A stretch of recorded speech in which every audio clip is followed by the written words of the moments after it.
Hello. তো প্রিয় বন্ধুরা, আজকে আমরা শিখব হিসাব বিজ্ঞান সাধারণ জাবেদা পার্ট 1। তো হিসাব বিজ্ঞান সাধারণ জাবেদা পার্টের 5টি সূত্র রয়েছে। তো সেই সূত্রটির মধ্যে আজকে আমরা প্রথম সূত্রটি নিয়ে আলোচনা করব। তো প্রথমেই যে বিষয়টি ছিল সূত্রটি, সেই সূত্রটি হচ্ছে সম্পদ বৃদ্ধি পেলে ডেবিট এবং সম্পদ হ্রাস পেলে ক্রেডিট। এখন বিষয়টি হচ্ছে যে সম্পদ কিভাবে বৃদ্ধি পায় এবং সম্পদ কিভাবে হ্রাস পায়। এটি জানার আগে আমাদের সম্পদগুলো চিনে নিতে হবে।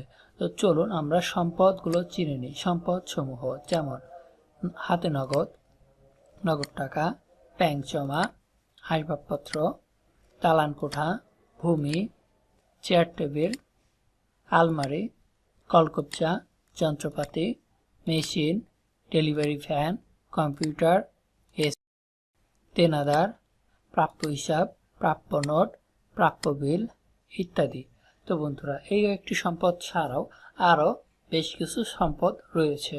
তো আমরা আজকে আমাদের এই ভিডিওটির জন্য এতটুকু সম্পদগুলো জানলেই হয়ে যাবে। তবে আপনারা যদি সম্পদ সমূহের তালিকাগুলো জানতে চান তাহলে চলে যেতে হবে আমাদের ওয়েবসাইটে। আমাদের ওয়েবসাইটের নাম হচ্ছে www.accountingmama.com। আপনারা আমাদের এই ওয়েবসাইটে গেলেই সম্পদসমূহের লিস্টগুলো দেখতে পারবেন।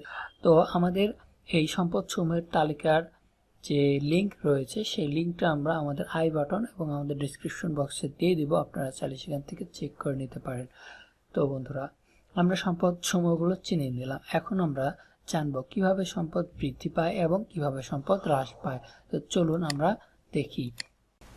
ধরুন আমাদের একটি ব্যবসা প্রতিষ্ঠানে আলমারি নামক একটি সম্পদ রয়েছে। তো আমরা জানি আলমারি নামক সম্পদ কি? আলমারি হচ্ছে একটি সম্পদ। তাহলে আলমারি নামক সম্পদ আমাদের ব্যবসা প্রতিষ্ঠানে যখন রয়েছে, তখন আমরা নতুন আরও একটি আলমারি আমাদের ব্যবসায় প্রতিষ্ঠানে যদি নিয়ে আসি, তো সেই ক্ষেত্রে কি হয়, আগে একটি ছিল, এর পরবর্তীতে আরও একটি যোগ হলো। তাহলে দুইটা যোগ করলে কি হলো? একটা যোগ তাহলে দুইটা হলো। অর্থাৎ একদিকে একটি সম্পদ ছিল, নতুন আরেকটা নিয়ে আসলাম, তাহলে আমাদের নতুন আরেকটি সম্পদ বৃদ্ধি পেল। তাহলে কি সম্পদ বৃদ্ধি পেল? যেই সম্পদটা আমরা নিয়ে আসলাম সেই সম্পদটা কিন্তু আমাদের বৃদ্ধি পেল। তাহলে আমরা ব্যবসা প্রতিষ্ঠানে যখনই কোনো সম্পদ নিয়ে আসবো, সেটা কিনে নিয়ে আসি আর আমার বাড়ি থেকে নিয়ে আসি, যেভাবেই হোক নিয়ে আসি, নিয়ে আসলেই সেই সম্পদটা বৃদ্ধি পাবে। আমাদের ব্যবসা প্রতিষ্ঠানে আমরা যখনই কোনো সম্পদ নিয়ে আসব তখনই সেই সম্পদটা বৃদ্ধি পাবে। তো এইভাবে সম্পদ বৃদ্ধি পায়। আর সম্পদ কিভাবে হ্রাস পায়, এক্ষেত্রে একটু খেয়াল করে দেখুন। আপনি যখন নতুন একটি আলমারি ক্রয় করে আনতেছেন, তখন আপনি অবশ্যই দোকানদারকে কি করতেছেন? টাকা প্রদান করতেছেন, নগদ টাকা প্রদান করতেছেন। অর্থাৎ নগদ টাকার বিনিময়ে কিন্তু আপনারা কি করলেন? আলমারি ক্রয় করে আনলেন। তো এই ক্ষেত্রে কি হলো? নগদ টাকা কিন্তু আপনাদের কাছে চলে যাচ্ছে, আর অন্যদিকে দোকানদার আপনাকে কি করতেছে? আলমারি প্রদান করতেছে। তার মানে একদিকে আপনার নগদ সম্পদ চলে যাচ্ছে, অন্যদিকে আলমারি নামক সম্পদ আসতেছে বা বৃদ্ধি পাচ্ছে। অর্থাৎ একদিকে আপনার সম্পদ হ্রাস পাবে, অন্যদিকে আপনার সম্পদ বৃদ্ধি পাবে। তো এইভাবেই আসলে সম্পদ হ্রাস পাবে এবং বৃদ্ধি পাবে। মানে আপনি যখনই সম্পদ ক্রয় করে আনবেন তখনই ওই সম্পদ নামক সম্পদ বৃদ্ধি পাবে, আর যেই সম্পদের বিনিময়ে সম্পদটি ক্রয় করবেন সেই সম্পদটি হ্রাস পাবে। আশা করি বুঝতে পারছেন। আরও বিস্তারিত আমরা বুঝবো সামনে, একটু ধৈর্য ধরুন। তো এখন আমরা আবারও সূত্রে একটু মনে করে দিতে চাই। সূত্রতে চলে যাই। সূত্রতে বলা ছিল সম্পদ বৃদ্ধি পেলে ডেবিট এবং সম্পদ হ্রাস পেলে ক্রেডিট। অর্থাৎ একদিকে সম্পদ বৃদ্ধি পাবে এবং অন্যদিকে সম্পদ কি হবে? হ্রাস পাবে। তো সেই ক্ষেত্রে যখনই সম্পদ বৃদ্ধি পাবে তখনই আমরা সেই সম্পদ হিসাবকে ডেবিট করে দেব, আর যখনই কোনো সম্পদ হ্রাস পাবে তখনই আমরা সেই সম্পদকে ক্রেডিট করে দেব। তো চলুন আমরা এখন প্র্যাকটিক্যালভাবে কয়েকটি সাধারণ জাবেদা শিখি। ধরুন দেওয়া আছে এরকম কয়েকটি লেনদেন। এক নম্বর যে লেনদেনটি ছিল আমরা সেটি আগে পড়ে নিই। এক নম্বর লেনদেনে ছিল নগদ 10,000 টাকাতে একটি আলমারি ক্রয় করা হলো। তো চলুন আমরা এই এক নম্বর লেনদেনের সাধারণ জাবেদা সমাধান করি। তো এক নম্বরে কি ছিল আমরা আবার একটু দেখি। নগদ 10,000 টাকা দিয়ে একটি আলমারি ক্রয় করা হলো। বন্ধুরা, যখনই আমরা নগদ টাকা দিয়ে একটি আলমারি ক্রয় করলাম তখনই আমাদের ব্যবসা প্রতিষ্ঠানে আলমারি নামক সম্পদ বৃদ্ধি পেল। আর যেহেতু আমরা নগদ টাকার বিনিময়ে ক্রয় করতেছি, তার মানে আমরা নগদ টাকা দোকানদারকে দিয়ে দিচ্ছি। তার মানে আমাদের কি হচ্ছে, নগদ টাকা হ্রাস পাচ্ছে। অর্থাৎ আমরা নগদ 10,000 টাকা দিয়ে আলমারি ক্রয় করায় আমাদের ব্যবসা প্রতিষ্ঠানে আলমারি নামক সম্পদ বৃদ্ধি পাচ্ছে। আর যেহেতু আমরা নগদ টাকার বিনিময়ে ক্রয় করতেছি, তাই আমাদের নগদ সম্পদ হ্রাস পাচ্ছে। তো আমরা জানি সম্পদ হ্রাস পেলে ক্রেডিট হয়। যেহেতু এখানে নগদ সম্পদ হ্রাস পাচ্ছে, তাই আমরা নগদ সম্পদকে ক্রেডিট করে দেব। আর সম্পদ বৃদ্ধি পেলে ডেবিট হয়। তো এখানে যেহেতু আলমারি নামক সম্পদ বৃদ্ধি পাচ্ছে, তাই আমরা আলমারি হিসাবকে ডেবিট করে দিব। চলুন আমরা এখন একটি চাপাদার ছক কেটে নিই। তারিখ, বিবরণ, প্রতিদিন পৃষ্ঠা, ডেবিট টাকা ও ক্রেডিট টাকা। এরপরে আমরা ধরুন এটি হচ্ছে 1 তারিখ, আমরা তারিখের ঘরে তারিখ বসিয়ে দেব। এরপরে বিবরণী ঘরে লিখব আলমারি হিসাব ডেবিট আর নগদান হিসাব ক্রেডিট। এরপরে ডেবিট ঘরে ডেবিট টাকা ও ক্রেডিটের ঘরে ক্রেডিট টাকা বসিয়ে দিব। তারপরে আমরা আমাদের এই লেনদেনটি চাপাদিত হয়ে গেছে, তাই আমরা এখন বিবরণী ঘরে ছোট করে এভাবে টান দিয়ে ক্লোজ করে দিব। তো যেহেতু আমাদের এইখানে আর কোনো লেনদেন নাই, তার মানে আমাদের 1 নম্বর লেনদেনের সাধারণ জাবেদা দাখিলা হয়ে গেছে। এখন আমরা নেক্সট পর্বে চলে যাব। তো চলো আমরা নেক্সট পর্বে চলে যাই। নেক্সট পর্বে 2 নম্বরে ছিল 15,000 টাকা দিয়ে একটি এসি ক্রয় করা হলো। বন্ধুরা, এই লেনদেনের মধ্যে আমরা দেখতে পাচ্ছি যে ধারে, নগদ, বাকিতে কোনো কিছু উল্লেখ নাই। তো আপনাদের একটি কথা মনে রাখতে হবে যে কোনো লেনদেনের মধ্যে ধারে, নগদ, বাকিতে কোনো কিছু যদি উল্লেখ না থাকে, তাহলে ধরে নিতে হবে যে সেই লেনদেনটি নগদে হয়েছিল। তো যেহেতু এই লেনদেনটির মধ্যে কোনো নগদ, ধারে, বাকিতে কোনো কিছু উল্লেখ নাই, তার মানে আমরা এই এসিটি ক্রয় করেছিলাম নগদ টাকায়, অর্থাৎ নগদ 15,000 টাকা দিয়ে আমরা এসিটি ক্রয় করেছিলাম। তো এসি একটি সম্পদ এবং নগদ আরও একটি সম্পদ। যখন আমরা এসি ক্রয় করলাম, তখন আমাদের ব্যবসা প্রতিষ্ঠানে এসি নামক সম্পদ বৃদ্ধি পেল। আর নগদ টাকায় ক্রয় করায় নগদ সম্পদ চলে গেল বা হ্রাস পেল। তো সেই ক্ষেত্রে এই লেনদেনের চাবেদা কি হবে? তো আমরা আবারও চাবেদার ঘর কেটে নিলাম। এরপরে তারিখের ঘরে তারিখ বসিয়ে দিলাম। আর বিবরণী ঘরে লিখব এসি হিসাব ডেবিট, এরপরে নগদান হিসাব ক্রেডিট। এরপরে ডেবিটের ঘরে ডেবিট টাকা ও ক্রেডিটের ঘরে ক্রেডিট টাকা বসিয়ে দেব। তারপরে এভাবে বিবরণী ঘরে ছোট করে টান দিয়ে দিব। এরপরে 3 নম্বর আমরা দেখতে পাচ্ছি রয়েছে চেকের মাধ্যমে 50,000 টাকা দিয়ে একটি মেশিন ক্রয় করা হয়। বন্ধুরা, চেকের মাধ্যমে 50,000 টাকা দিয়ে মেশিন ক্রয় করলে আমাদের ব্যবসা প্রতিষ্ঠানে মেশিন নামক সম্পদ বৃদ্ধি পায়। অন্যদিকে যেহেতু আমরা চেকের মাধ্যমে টাকা পরিশোধ করতেছি, অর্থাৎ আমরা এই লেনদেনের মধ্যে দেখতে পাচ্ছি যে আমরা এখন আর নগদ টাকায় পরিশোধ না করে এখন কি করতেছি, চেকের মাধ্যমে টাকা পরিশোধ করে দিচ্ছি। এর মানে হচ্ছে যে আমাদের ব্যবসা প্রতিষ্ঠানের নামে একটি অ্যাকাউন্ট রয়েছে, ব্যাংক অ্যাকাউন্ট রয়েছে। তো আমরা মেশিন ক্রয় করার পরবর্তীতে কি করেছি, আমরা নগদ টাকা না দিয়ে সেই ব্যাংক অ্যাকাউন্ট থেকে একটা চেক প্রদান করছি। তো সেক্ষেত্রে আমাদের সে ব্যাংক থেকে টাকা চলে যাচ্ছে বা সেই ব্যাংক নামক সম্পদ হ্রাস পাচ্ছে। তো যখন আমরা মেশিন ক্রয় করলাম, তখন আমাদের ব্যবসা প্রতিষ্ঠানে মেশিন নামক সম্পদ আসায় মেশিন নামক সম্পদ বৃদ্ধি পায়। অন্যদিকে চেকের মাধ্যমে টাকা পরিশোধ করায় ব্যাংক থেকে টাকা চলে যায় বা ব্যাংক নামক সম্পদ হ্রাস পায়। সেক্ষেত্রে এই লেনদেনের চাবেদা হবে মেশিন হিসাব ডেবিট এবং ব্যাংক হিসাব ক্রেডিট। এরপরে ডেবিটের ঘরে ডেবিট টাকা ও ক্রেডিটের ঘরে ক্রেডিট টাকা বসিয়ে দেব। তারপরে এইভাবে ছোট করে টান দিয়ে দেব। এরপরে 4 নম্বরে রয়েছে পণ্য তৈরি করার জন্য একটি যন্ত্রপাতি ক্রয় করা হয় যার মূল্য 60,000 টাকা। বন্ধুরা, এই লেনদেনের মধ্যে নগদ, বাকিতে, ধারে কোনো কিছু উল্লেখ নাই, তার মানে আমরা বুঝতে পারলাম এই লেনদেনটি নগদে হয়েছিল। অন্যদিকে যন্ত্রপাতি হচ্ছে একটি সম্পদ। আমরা যখন ব্যবসা প্রতিষ্ঠানে যন্ত্রপাতি নামক সম্পদ ক্রয় করে আনলাম, তখন আমাদের ব্যবসা প্রতিষ্ঠানে যন্ত্রপাতি নামক সম্পদ বৃদ্ধি পায়।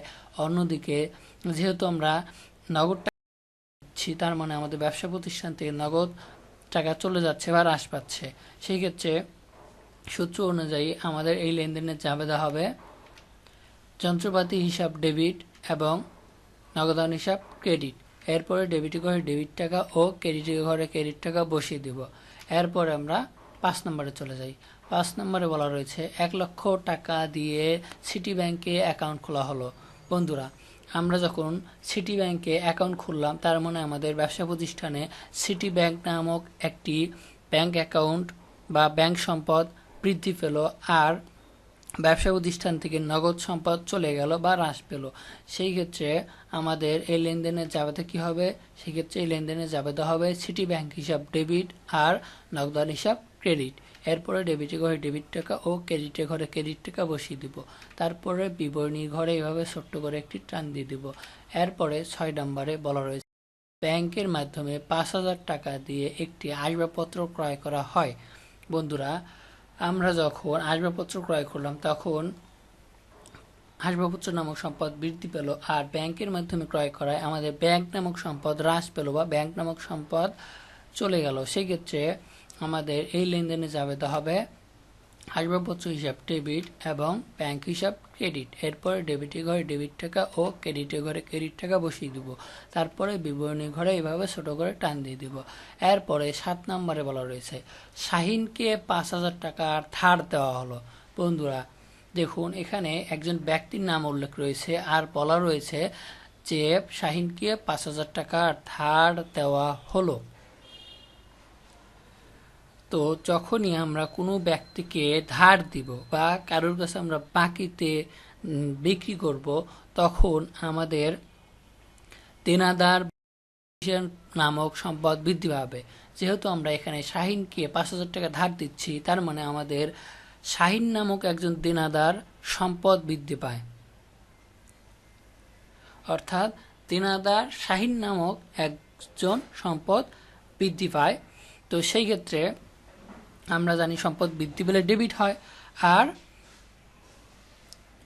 আমরা যেহেতু নগদ টাকা ধার দিচ্ছি, অর্থাৎ আমাদের ব্যবসা প্রতিষ্ঠান থেকে নগদ সম্পদ চলে যাচ্ছে, ওনাকে 5,000 টাকা ধার দেওয়া মানে কি আমাদের ব্যবসা প্রতিষ্ঠান থেকে নগদ 5,000 টাকা চলে যাওয়া।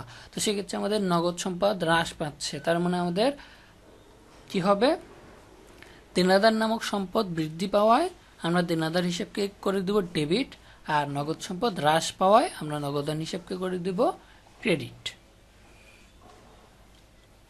তো 7 নম্বর লেনদেনের জাবেদা কি হবে? 7 নম্বর লেনদেনের জাবেদা হবে দেনাদার হিসাব ডেবিট ও নগদান হিসাব ক্রেডিট। তারপরে ডেবিটে ঘরে ডেবিট টাকা ও ক্রেডিটে ঘরে ক্রেডিট টাকা বসিয়ে দেবো। তারপরে এইভাবে বিবরণী ঘরে ছোট করে টান দিয়ে দেবো। এরপরে শাহিনের থেকে নগদ 5,000 টাকা পাওয়া গেল।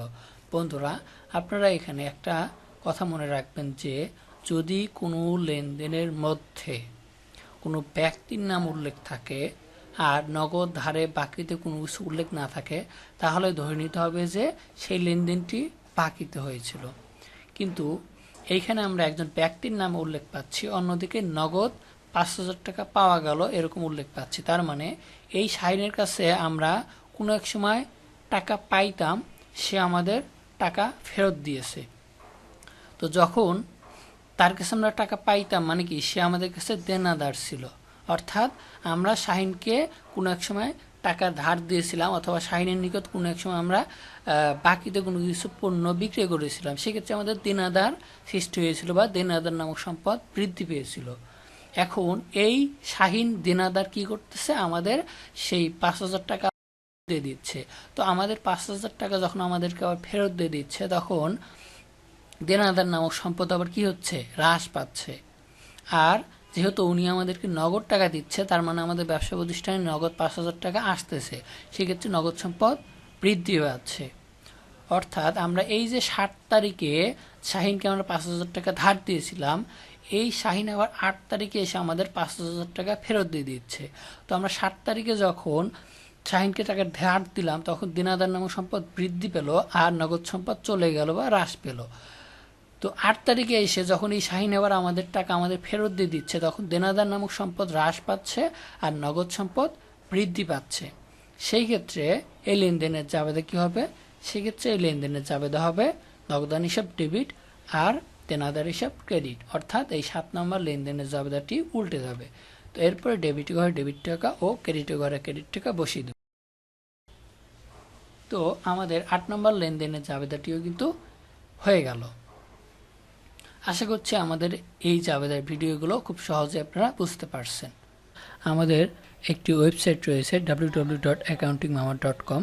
আপনারা আমাদের এই ওয়েবসাইটে চলে যান এবং সেখানে আপনারা এই সাধারণ জাবেদা সংক্রান্ত আরও অনেক পোস্ট দেখতে পাবেন। তো সেখান থেকে আপনারা বিস্তারিত আরও শিখতে পারবেন। এবং আমাদের এই অনলি অ্যাকাউন্টিং ইউটিউব চ্যানেলে আমরা নিয়মিত পোস্ট করব। আপনারা অবশ্যই আমাদের ইউটিউব চ্যানেলটি ফলো করে রাখবেন, যাতে করে আমরা নতুন নতুন ভিডিও পাবলিশ করার সাথে সাথেই আপনাদের নোটিফিকেশন বাড়তে চলে যায়। তো সেক্ষেত্রে আপনারা আমাদের ইউটিউব চ্যানেলটি সাবস্ক্রাইব করার সাথে সাথে পাশে থেকে বেল আইকনে ক্লিক করে বেলটি বাজিয়ে দিবেন। তো আজকের মতো এ পর্যন্তই, সবাই ভালো থাকবেন। আল্লাহ হাফেজ।